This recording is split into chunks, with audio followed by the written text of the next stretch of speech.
Le ruisseau que vous voyez là devant vous, aujourd'hui, il fait pitié, disons-le, mais quelquefois c'est le contraire. Il est transformé en torrent.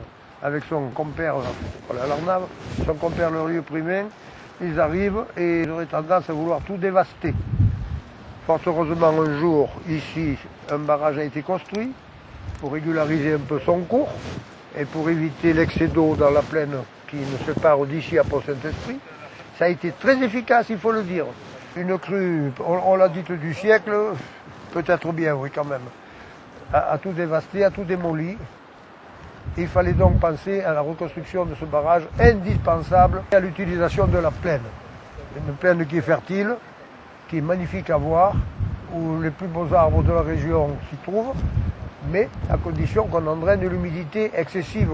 Et ça se produit au moment où on s'y attend le moins. Et ça peut se produire demain peut-être. Donc il fallait reconstruire cet ouvrage.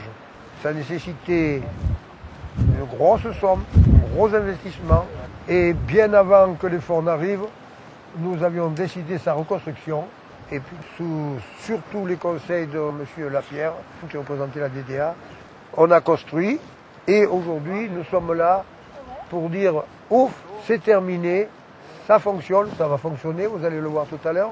Une particularité, autrefois sur l'ancienne construction, le vannage fonctionnait manuellement.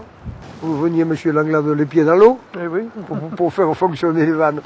Aujourd'hui, c'est électrifié, ça sera commandé de hors d'eau. Maintenant, qu'on s'en serve peut-être bien le moins possible, mais du moment que tout est prêt pour parer, tout ira bien. Qu'est-ce que vous en pensez, M. Langlade? Moi, je pense que c'est une très bonne réalisation et remercier les municipalités de Saint-Alexandre et Pont-Saint-Esprit et toutes les personnes concernées qui ont œuvré pour que ce vannage soit refait dans de très bonnes conditions.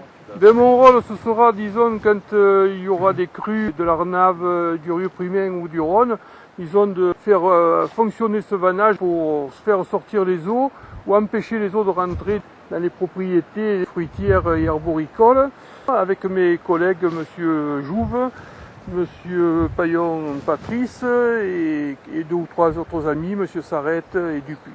Voilà.